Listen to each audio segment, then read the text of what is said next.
March 15th, 44 BC. The most powerful man on earth walked into a building he had walked into 1,000 times before. He had conquered Gaul. He had crossed the Rubicon. He had defeated every enemy Rome had ever placed before him. He had been declared dictator for life. He had been warned not to go. His wife begged him to stay home. A soothsayer stopped him in the street and told him directly, "Beware the Ides of March." He went anyway. Inside that building, hiding daggers beneath their robes, were 60 men. Senators, colleagues, men he had promoted, men he had pardoned, men he had called friends. They waited until he sat down. Then they surrounded him. In the next few minutes, Julius Caesar was stabbed 23 times. The man who had spent 30 years building the most powerful position in the ancient world died on a marble floor surrounded by the men he trusted most. Today on Forgotten Empires, we are going back to Rome, to the life of the man who changed the world, and to the morning his friends decided he had to die. Gaius Julius Caesar was born in Rome in 100 BC. His family was old, ancient even, tracing its lineage back to the goddess Venus herself, according to Roman tradition. But old names do not pay debts, and the Caesar family, for all its prestige, was not wealthy. The Rome that Caesar was born into was a republic. Power was shared between two consuls elected annually. The Senate, 600 men from Rome's most powerful families, held authority over everything. No single man was supposed to rule alone.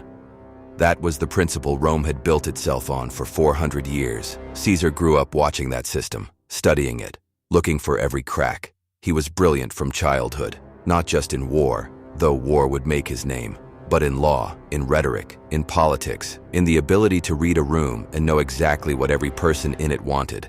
He was charming in a way that made powerful men uncomfortable. People liked him too easily, too completely, and in Rome, where power was everything, a man that people loved was a man to be watched. Rome was watching Julius Caesar from the very beginning. They were right to. In 75 BC, Caesar was 25 years old and sailing across the Aegean Sea. He was not yet a general, not yet a senator. He was a young Roman nobleman on his way to the island of Rhodes to study rhetoric. Cilician pirates seized his ship. They were the most feared pirates in the Mediterranean. They controlled the sea lanes. They had captured Roman ships before and held their passengers for ransom. When they told Caesar he was worth 20 talents of silver, he laughed at them. He told them to demand 50. He was worth far more than 20. For 38 days, Caesar lived among the pirates as a captive. He joined their games. He read them his poetry. When they didn't applaud enthusiastically enough, he insulted them. He told them to their faces, "When I am free, I will come back and crucify every one of you." They thought he was joking. The ransom was paid. Caesar was released. Within weeks, he had raised a fleet, tracked down every single pirate, recovered the ransom money, and crucified them all, exactly as he had promised. He was 25 years old. Rome had not yet heard his name, but the man he would become was already fully formed. Caesar entered Roman political life the way he did everything else, faster than anyone expected, further than anyone was comfortable with.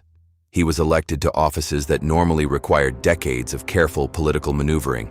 He spent money he did not have, throwing public games, funding festivals, building monuments, buying the love of the Roman people with a generosity that left him deeply in debt and made him the most popular man in the city.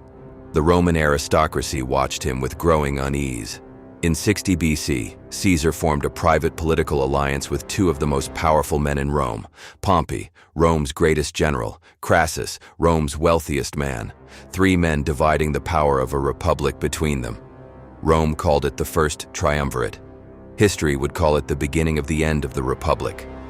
Then Caesar went to war. Between 58 and 50 BC, Caesar commanded Roman legions in Gaul, modern-day France and Belgium. 8 years of campaign, 8 years of battle against Celtic tribes who fought with a ferocity that tested Roman legions to their limit. Caesar won every significant engagement. He extended Roman territory all the way to the North Sea. In 55 BC, he led the first Roman invasion of Britain. By the end of the Gallic Wars, Caesar had killed or enslaved over 1 million people. He had made himself the most feared military commander in the world, and he had made himself rich enough to pay off every debt he had ever owed. His army worshipped him. The Roman people worshipped him. The Senate was terrified of him, and Pompey, his old ally, had started to wonder whether his friend had become a threat. In 50 BC, the Senate made its move. Caesar's term as governor of Gaul was ending. The Senate, led now by Pompey, ordered him to disband his army and return to Rome as a private citizen. Caesar understood what that meant. The moment he crossed into Rome without his army, without the legal protection of his office, his enemies would prosecute him. Everything he had built would be dismantled. He had one choice. On January 10th, 49 BC, Julius Caesar stood at the banks of the Rubicon River. The Rubicon was the boundary between his province and Rome. No Roman general was permitted to cross it with an armed legion. To do so was treason. It was an act of war against the Republic. Ancient sources record that Caesar paused at the riverbank for a long time. He understood exactly what crossing meant. Then he gave the order. "The die is cast," he reportedly said, and led his army across. Rome panicked. Pompey fled the city. The Senate fled with him. Civilians poured out of Rome in every direction. Caesar marched in without a battle. He had taken the capital of the world with a single river crossing and the reputation of a man nobody wanted to fight. Pompey raised an army in Greece. Caesar followed him. At the Battle of Pharsalus in 48 BC, Caesar's smaller force destroyed Pompey's army completely. Pompey escaped and fled to Egypt. He never made it ashore. The Egyptians, convinced the gods now favored Caesar, killed Pompey on the beach and presented his head to Caesar as a gift. Caesar wept when he saw it. Whatever Pompey had become, he had once been a friend. Caesar was now the sole ruler of Rome. There was no one left to stop him. Caesar returned to Rome and did something no Roman had done in 400 years. He made himself the only power in the city. He was appointed dictator, initially for 10 years.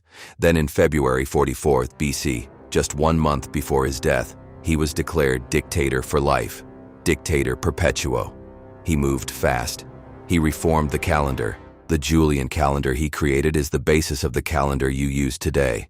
He reformed the Senate, the courts, the tax system. He ordered the construction of roads, buildings, and public works across the empire. He was brilliant at governance the same way he was brilliant at everything else. But Rome was watching. And what Rome saw was a king. Caesar began appearing in public in the purple robes of royalty. His face was stamped on Roman coins, something no living Roman had ever done before. A golden throne was placed for him in the Senate.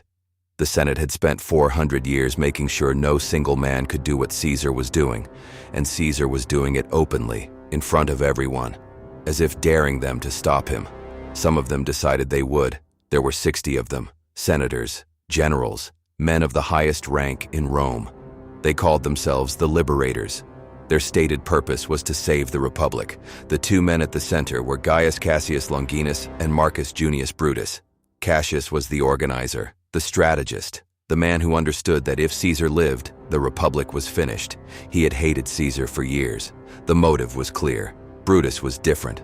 Marcus Junius. Brutus was one of Caesar's closest friends. Caesar had pardoned him personally after the Civil War. Brutus had fought on Pompey's side. Caesar had promoted him, trusted him, appointed him to the highest offices. Some ancient sources suggest Caesar may have been like a father to Brutus. Others suggest the connection went deeper still. Caesar had a long relationship with Brutus's mother, Servilia, a fact that was common knowledge in Rome. When Cassius came to Brutus with the conspiracy, Brutus agonized over the decision. He was not a man who hated Caesar. He was a man who believed in something more than friendship. He believed in the Roman Republic. And he had convinced himself that Caesar was destroying it. Not that I loved Caesar less, Brutus would later say, but that I loved Rome more. He joined the conspiracy. It was his name, his reputation, his presence in the room that gave the 60 men the legitimacy they needed. Without Brutus, it was murder. With Brutus, they could call it justice. In the days before March 15th, the warnings came. A soothsayer named Spurinna stopped Caesar in the street. "Beware the Ides of March," he said. Caesar dismissed him. The night before, his wife Calpurnia woke screaming from a nightmare. She had dreamed of Caesar's body lying in her arms, covered in blood. She begged him not to go to the Senate that morning. She wept. She pleaded. Caesar almost stayed home. He sent word that he was unwell. Then Decimus Brutus arrived at his door. Decimus, one of Caesar's most trusted generals, a man Caesar had named in his own will as a secondary heir. Decimus told him the Senate was waiting, that staying home would look weak, that his enemies would use his absence against him. Caesar got up, got dressed, and walked out of his house toward the Senate. On the way, the soothsayer was in the crowd again. Caesar spotted him. "The Ides of March have come," Caesar said, with a smile. "Aye, Caesar," the soothsayer answered, "but not yet gone." Caesar kept walking. The Senate met that day in the theater of Pompey. Caesar entered and took his seat. One of the conspirators, Tullius Cimber, approached him under the pretense of presenting a petition. He grabbed Caesar's toga, held him in place. That was the signal. The first blade came from behind. It struck Caesar in the neck, a glancing wound. Caesar grabbed the arm of the man who held the dagger. Then the rest came. 60 men in a confined space, 23 separate stab wounds, so many men crowding in so fast that several conspirators accidentally cut each other in the frenzy. Ancient sources record that Caesar resisted at first. He fought back with nothing but his bare hands and the stylus he was carrying. Then he saw Brutus, standing in front of him, dagger raised. The sources disagree on what Caesar said in that moment. Shakespeare gave him the famous line, "Et tu, Brute," "You too, Brutus." The historian Suetonius records that Caesar said nothing, that he simply pulled his toga over his face and stopped fighting. He fell at the base of a statue of Pompey, the man he had defeated, the man whose head had been delivered to him on a beach. Julius Caesar died at the feet of his oldest enemy. He was 55 years old. The 60 men ran out into the streets of Rome expecting to be celebrated as heroes. The streets were silent. The people of Rome did not cheer. They went home and locked their doors. Julius Caesar never called himself emperor. He never wore a crown, but the word Caesar became the title for every Roman emperor who came after him. It traveled across continents and centuries. The German Kaiser, the Russian Tsar, both words direct descendants of a single Roman name. The calendar he reformed in 46 BC, the Julian calendar, governed the timekeeping of the entire Western world for 1,500 years. His written account of the Gallic Wars remains one of the most studied military texts in history. He was stabbed 23 times by 60 men who feared what he would become. A physician's report noted that of those 23 wounds, only one was actually fatal. 22 of the men who tried to kill him were not even necessary. For 2,000 years, scholars have debated whether the conspirators were right, whether Caesar was a tyrant who deserved his fate, or whether he was a man who saw a broken republic and tried to fix it, and paid for it with his life. The debate has never been settled. What is not debated is what he was. A man from a poor aristocratic family with nothing but ambition and intelligence who climbed to the top of the most powerful civilization on earth, who conquered nations, who rewrote laws, who bent the ancient world to his will, and who was brought down, not by an enemy, but by the men sitting closest to him. The knife in the back has always been more dangerous than the sword in front. Caesar knew that. He just never believed it would come from them. If this story hit different, share it with someone who needs to hear it. Subscribe to Forgotten Empires and turn on your notification bell. Next week, another story history forgot to tell you. See you there.